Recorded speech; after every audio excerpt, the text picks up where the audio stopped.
Selamat siang Bapak Ibu semua.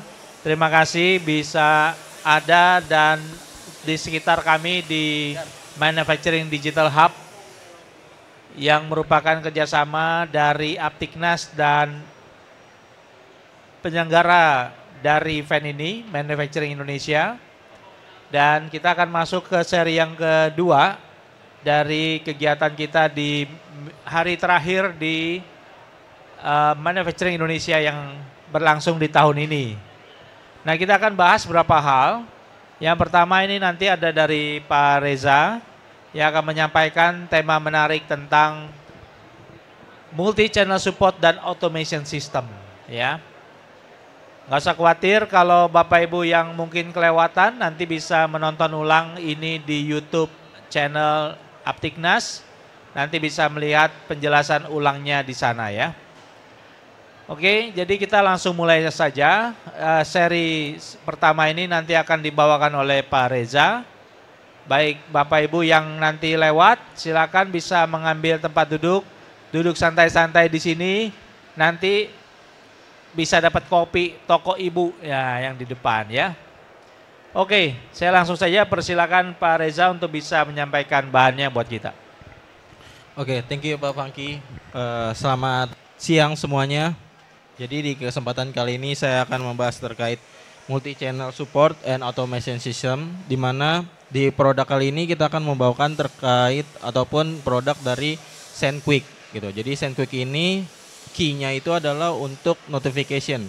Adapun notification-nya seperti escalation ataupun gateway nanti kita akan bahas di slide berikutnya.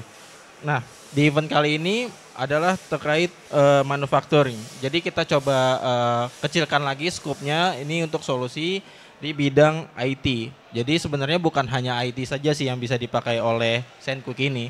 Sebenarnya divisi lain yang ada di manufaktur juga bisa menggunakan SendQuick untuk kebutuhan notifikasi ataupun eskalasi di notifikasi yang sudah tersedia gitu. Jadi langsung aja di sini. Nah, dari basic operationnya SendQuick ini terbagi menjadi dua ya. Yang pertama itu adalah email gateway. Nah, fungsi dari SendQuick ini sebagai email gateway.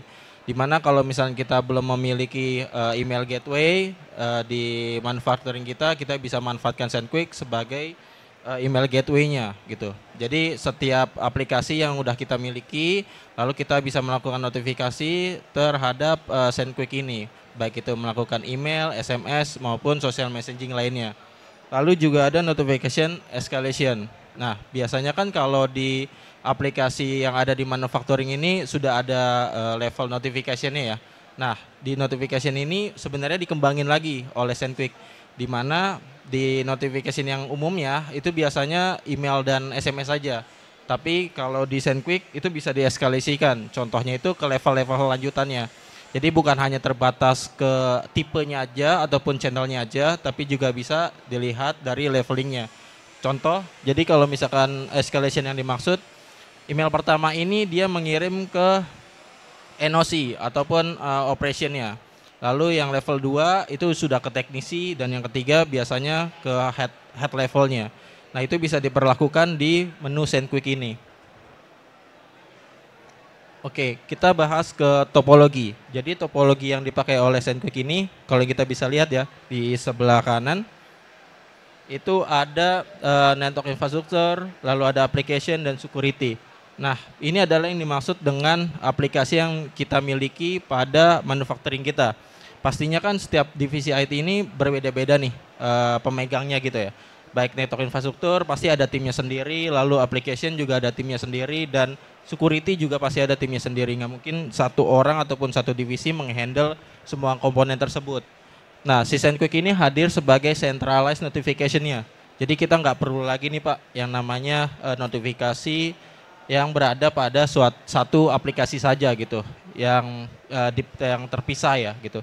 Jadi centralized-nya kita taruh aja nih di SendQuick. Tujuannya apa? Tujuannya agar seperti log, reporting, dan pemantauannya itu bisa terlihat notification-nya. Misalkan terjadi permasalahan ataupun gagal notifikasi, itu bisa di-trace di SendQuick.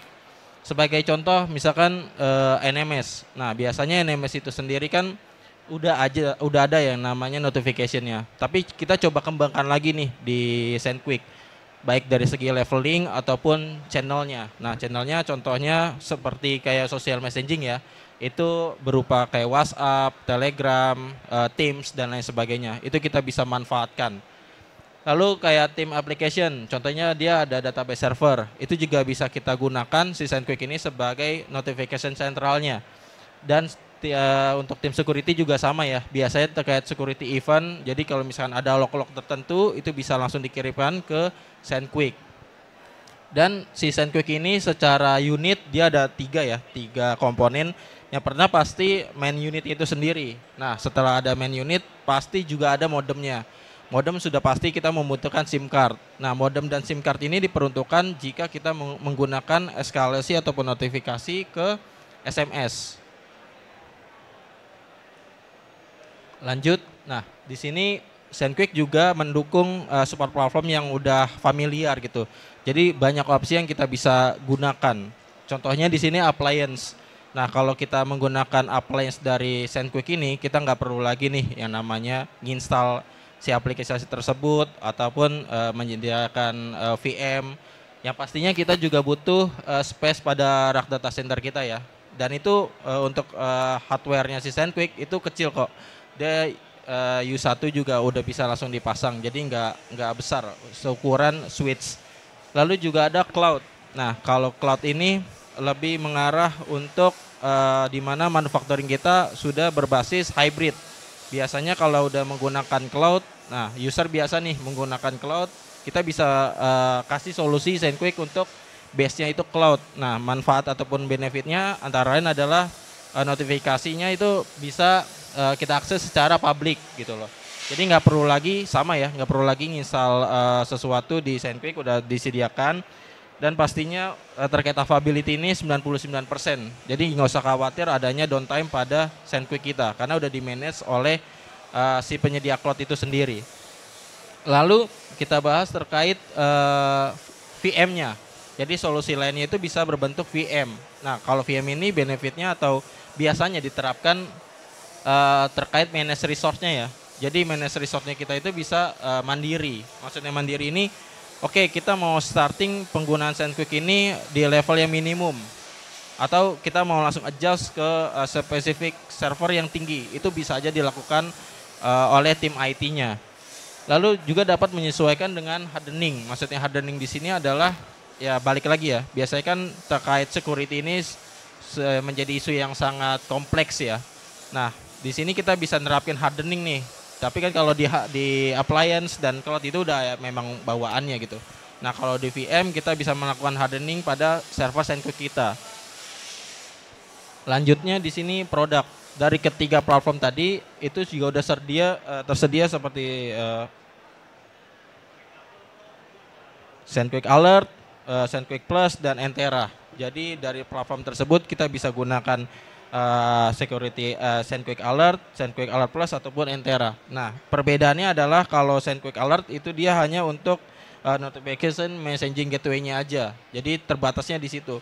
Nah, untuk advance-nya kita lebih sarankan untuk SendQuick Alert Plus. Nah, kalau dari Alert Plus ini kita bisa gunakan escalation tadi gitu. Jadi kita bisa terapkan satu notifikasi ini kita mau distribusikan di berapa banyak channel. Kita bisa tentukan berdasarkan kontak number yang sudah kita tambahkan. Lalu juga ada SendQuick Entera. Nah, kalau SendQuick Entera ini diperuntukannya lebih advance lagi dari SendQuick Alert Plus, di mana dia ada menu tambahan yaitu adalah transaction notification ataupun marketing campaign. Nah, biasanya ini kita bisa manfaatkan nih fitur tersebut, di mana kalau misalnya kita ada notifikasi ataupun pemberitaan secara massal, itu kita bisa manfaatkan fitur dari SendQuick Entera-nya. Nah, ini adalah skema delivery metodenya. Jadi balik lagi ya, kita lebih mengkerucut gimana mekanisme si SendQuick ini bisa diterapkan di aplikasi yang udah kita miliki di IT Division. Contohnya di sini kita bisa menggunakan metode email ataupun API ataupun SNP Trap dan Syslog. Jadi ini opsional aja. Jadi nggak perlu kita pakai semuanya, cukup salah satu itu udah bisa kita gunakan untuk melakukan notifikasi ke SendQuick device. Jadi kita ambil contoh di sini kita menggunakan email. Jadi dari email ini kita teruskan ke SendQuick, nanti SendQuick akan menerima dan dia akan melakukan filtering. Oke, jadi kalau ada email dengan email A ataupun kayak email tertentu, dia akan melakukan distribusi ke channel apa aja nih, contohnya ke Telegram ataupun ke WhatsApp. Nah itu bisa kita terapkan ataupun kita bisa konfigurasi di SendQuick. Nah ini delivery metodenya ya. Jadi kalau dari email pastinya kita butuh yang namanya email dari SendQuick itu sendiri, alamat email dari SendQuick itu sendiri yang kita gunakan untuk sebagai email penerimanya. Selanjutnya juga ada API. Nah kalau API ini kita bisa berdasarkan prosedur API yang udah ditentukan oleh SendQuick. Jadi kita bisa petakan tuh. Contohnya kita mau ngambil informasi terkait teksnya itu seperti apa, labelingnya seperti apa, itu bisa kita tentukan di API. Lalu juga ada SNMP Trap. Nah kalau SNMP Trap ini biasanya yang sudah berkecimpung di dunia network ya ataupun monitoring NMS, ini bisa kita manfaatkan nih, ID dari trap tersebut, kita bisa filtering berdasarkan message-message tertentu. Lalu juga ada syslog. Nah syslog juga hampir sama dengan SNMP Trap sebenarnya secara mekanismenya ya. Intinya kita bisa filtering berdasarkan severity ataupun priority. Nah secara simple, misalkan dia ada syslog ataupun message yang kita anggap warning ataupun kritikal pada syslog kita bisa eskalasikan tuh ke SendQuick yang kita miliki, agar dia bisa melakukan notifikasi yang kita harapkan. Nah, dari keempat tadi kita coba ngambil sampling salah satunya email ya. Jadi ini adalah skema email metodenya, di mana di samping kiri ini itu ada NMS, CM ataupun ITSM. Ini sebagai contoh aja sih. Jadi dari IT division kita itu memiliki aplikasi NMS, CM ataupun ITSM. Nah pastinya kan dari ketiga produk tadi itu ataupun tipe produk tadi itu sudah ada notifikasinya. Tetapi biasanya balik lagi ya, ada keterbatasan nih, baik dari penggunaan eskalasi maupun actionnya. Biasanya rata-rata sudah bisa menggunakan email. Nah dari email ini kita taruh nih emailnya SendQuick di aplikasi tersebut agar si SendQuick bisa menerima notifikasinya. Nah dari situ kita akan mengelola. Oke, misalkan kalau di email A dia masuk ke kategori ataupun number tertentu. Nanti dari nomor tertentu itu kita mapping number ini dia menggunakan profil apa aja nih. Contohnya di sini misalkan WhatsApp, Telegram, SMS dan lain sebagainya. Nanti akan didistribusikan tuh sesuai dengan alert profile yang dimiliki oleh number tersebut. Nah, di email metode ini juga ada banyak komponen yang harus kita perhatikan. Yang pertama pasti email ya. Balik lagi karena metodenya menggunakan email, ya kita harus memiliki akun emailnya si SendQuick yang kita taruh di aplikasi-aplikasi di IT division kita.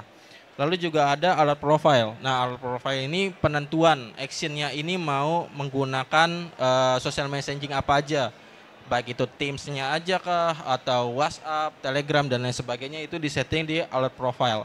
Lalu juga ada phone book, ini sebenarnya kontak number ya. Jadi kontak number ini bisa kita mapping juga di SendQuick, lalu kita taruh untuk alert profile-nya itu seperti apa. Dan yang terakhir dari ketiga ke atas adalah yang email filter. Jadi kalau kita udah setting emailnya apa, alert profile-nya seperti apa, dan phone book-nya seperti apa, kita setting nih dalam satu konfigurasi yang namanya email filter. Nah contohnya tadi ya, jadi ada email tertentu nanti akan distribusikan ke nomor tertentu berdasarkan profil yang udah di-assign. Tujuannya agar apa? Agar monitoring ini ataupun notification ini tertata nih, sesuai dengan yang kita harapkan. Ini contoh dari email filter ya teman-teman. Jadi bisa dilihat kalau di atas ini adalah salah satu contoh email filter. Jadi kalau dia ada rules email test, maka dia akan melanjutkan eskalasinya terhadap channel-channel seperti SMS ataupun WhatsApp dan Telegram. Ini bisa lihat di bawahnya, kita bisa expand. Jadi dia menggunakan receive seperti apa sih dan alert template-nya itu seperti apa. Kita bisa tentukan di sini.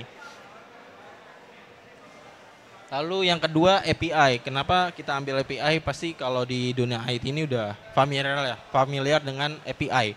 Nah, kalau di API ini di SendQuick udah banyak metodenya. Contohnya kayak HTTP, XML, JSON maupun SWAP.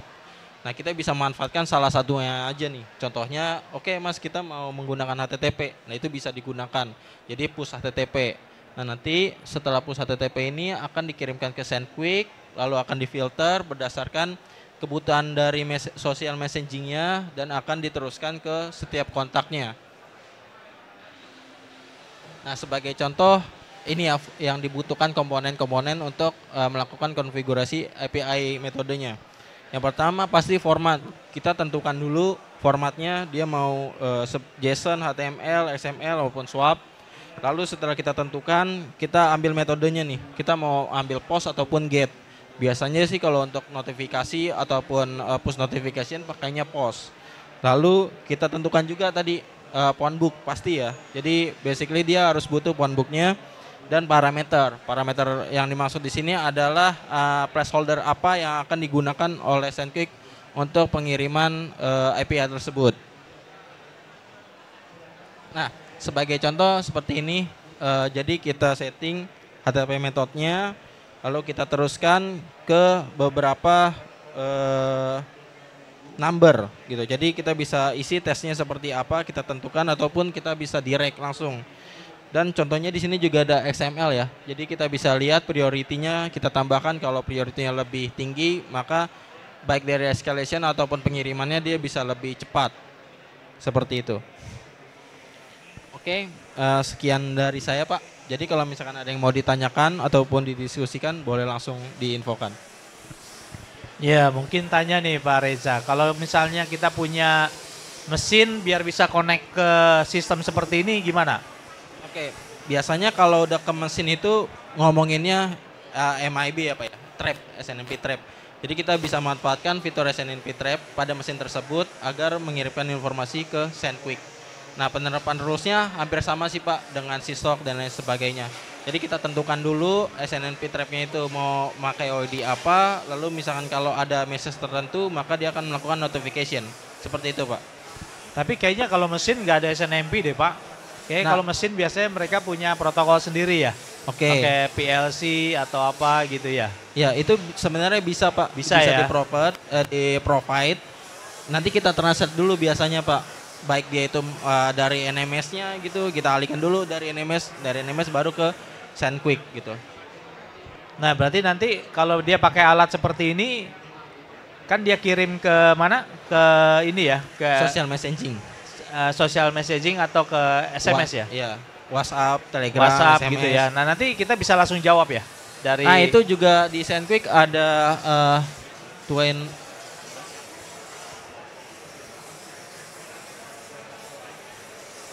Nah, di SendQuick ini ada dua communication ya Pak ya.